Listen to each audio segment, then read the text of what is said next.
dentro desse contexto, imagine que o ministro relator do Supremo Tribunal Federal recebeu uma petição inicial de uma ação direta de inconstitucionalidade. O ministro relator, imagina que isso aqui é uma petição inicial de ADIM, o ministro relator do STF, para onde foi distribuída essa ação direta de inconstitucionalidade, vai olhar para essa petição inicial e vai fazer basicamente 3 perguntas. Essas 3 perguntas correspondem aos requisitos de admissibilidade genéricos dessa petição inicial, ou seja, da petição inicial de uma ação direta de inconstitucionalidade proposta no Supremo Tribunal Federal. A primeira pergunta é a seguinte: aquele que me provoca pode me provocar?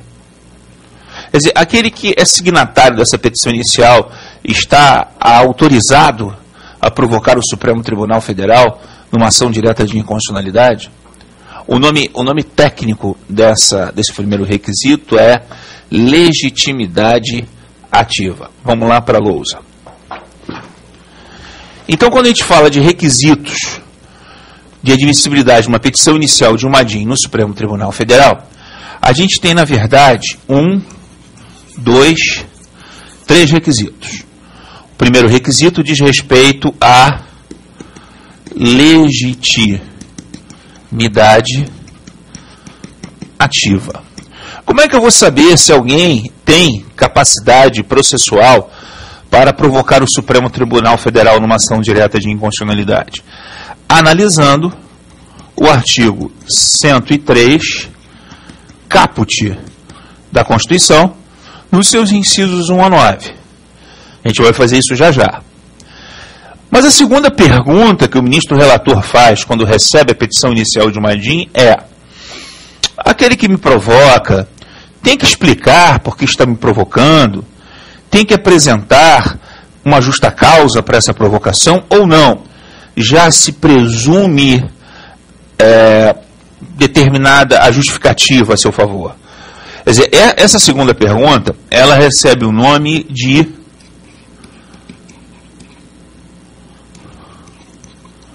demonstração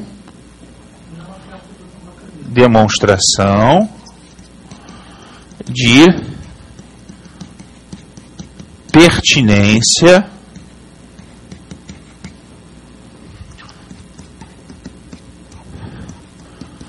temática.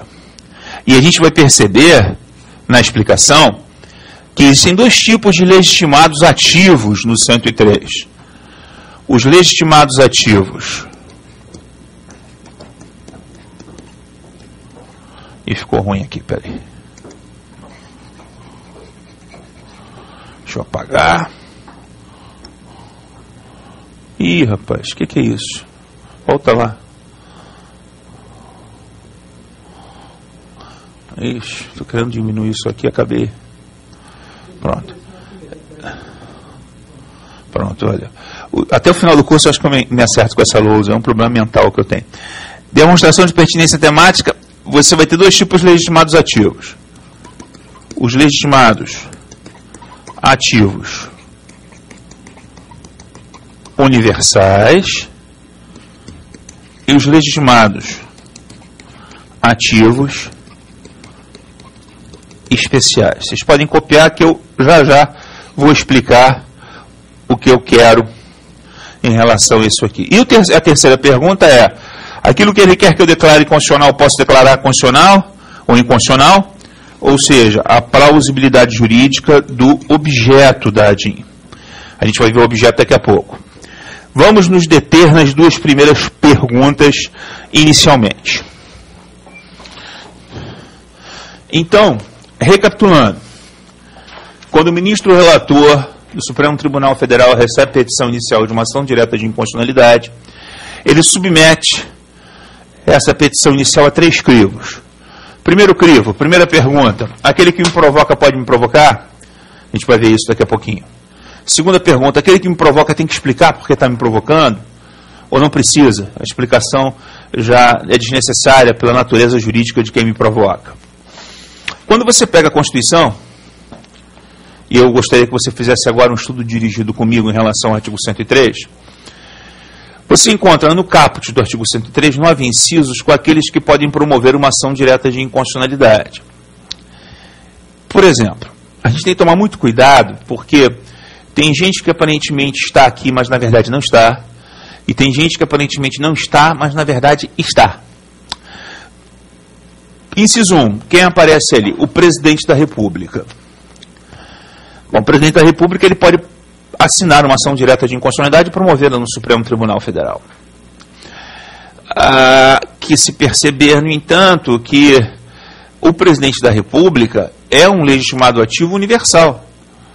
Ou seja, ele é o presidente da República. Ele defende causas da República. Então, o legitimado ativo universal. Ele pode promover uma ação direta de inconstitucionalidade. Ele ou quem estiver interinamente exercendo a presidência da República. Isso é perfeitamente possível.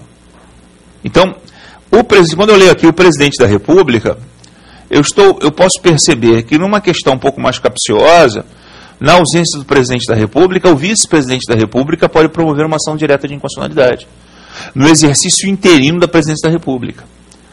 Se o vice-presidente da República também estiver viajando, é perfeitamente possível que o presidente da Câmara dos Deputados, no exercício da presidência da República, promova uma ação direta de inconstitucionalidade. Ou, se não for possível, o presidente do Senado Federal, ou o próprio ministro-presidente do Supremo Tribunal Federal, em exercício na presidência da República, pode promover uma ação direta de inconstitucionalidade. Nesse caso, ele vai se abster do julgamento dessa ADIM, o julgamento, entre aspas, dessa ADIM.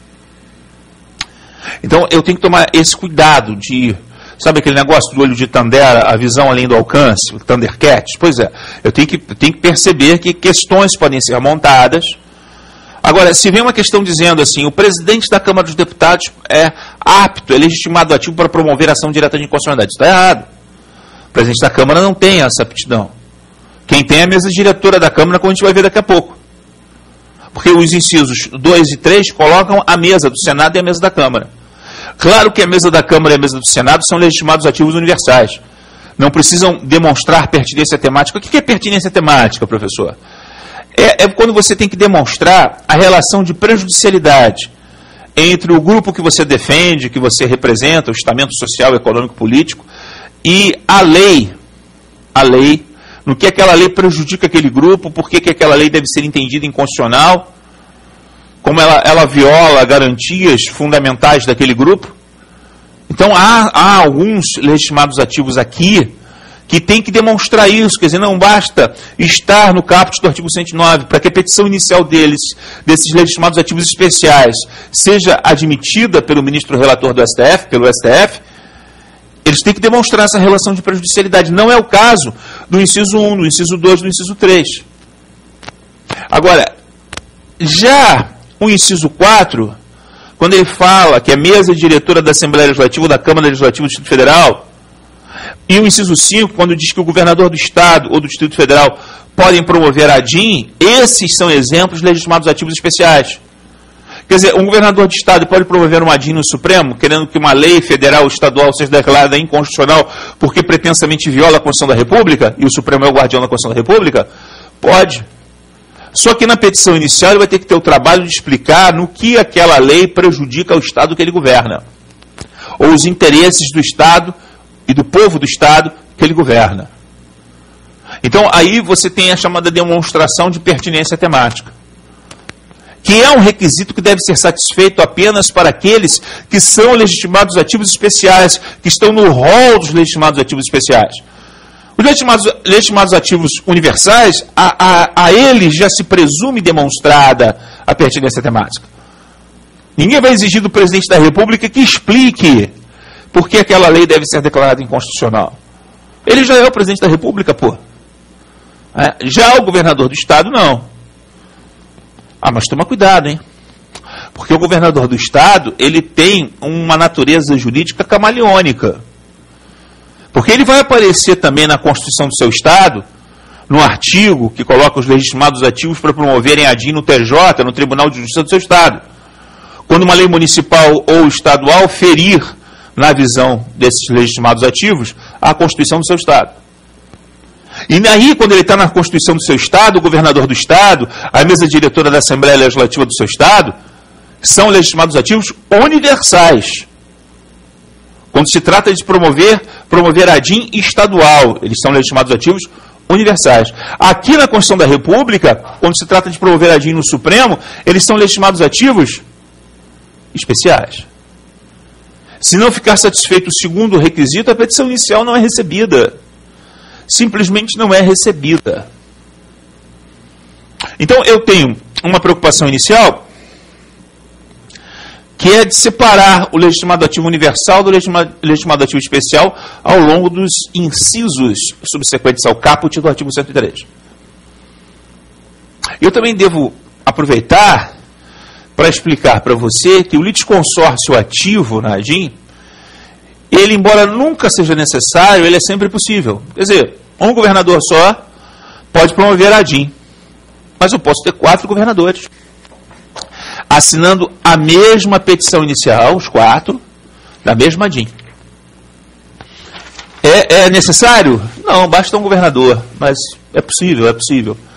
Litisconsórcio ativo, o que é isso? Consórcio de litigantes no polo ativo da relação processual constitucional. Então, tem vários autores, né? No caso, vários agentes provocadores da mesma ADIM. Isso, mas claro que isso só é possível quando esses governadores demonstram a chamada pertinência temática. Nós tivemos um caso, há uns anos, onde 4 governadores de Estado, o governador do Estado do Rio de Janeiro, na época, governador do Estado de Mato Grosso do Sul, do Estado de Minas Gerais e do Estado do Espírito Santo, promoveram uma ação direta de inconstitucionalidade, não, do Estado do Espírito Santo, não, do Estado do Paraná. O Estado do Paraná, Rio de Janeiro, Mato Grosso do Sul e Minas Gerais. 4 governadores promoveram uma ação direta de inconstitucionalidade, querendo declarar inconstitucional uma lei de um 5º Estado, o Estado de São Paulo. Essa lei do Estado de São Paulo tinha reduzido a alíquota de ICMS incidente sobre os combustíveis líquidos e gasosos, dos habituais 18%, para apenas 11%. Esses 4 governadores se reuniram numa mesma petição inicial, querendo que a lei paulista fosse declarada inconstitucional pelo Supremo, alegando que essa lei os prejudicaria a economia de seus estados, porque todos os consumidores, pessoas físicas e jurídicas, que tivessem a possibilidade, iam atravessar a fronteira para comprar combustível e impostos do Estado de São Paulo, porque estaria infinitamente mais barato.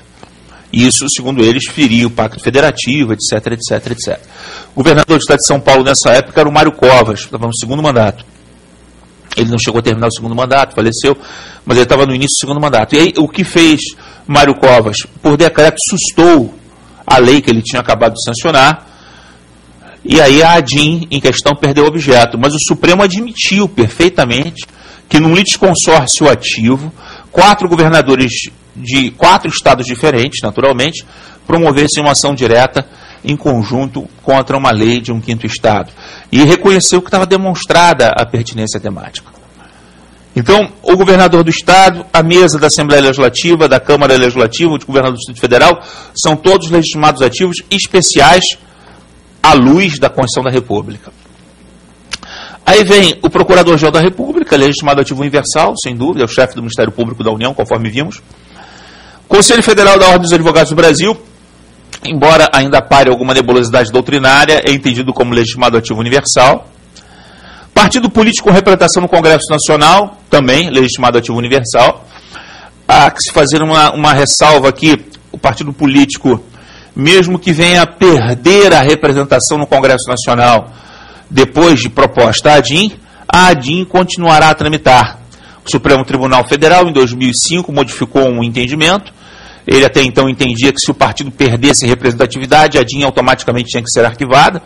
Um entendimento absurdo, canhestro, porque até hoje tem ação direta de inconstitucionalidade tramitando no Supremo proposta por Fernando Henrique Cardoso na época em que ele era presidente, mas tinha uma atitude discriminatória o Supremo para com os partidos políticos.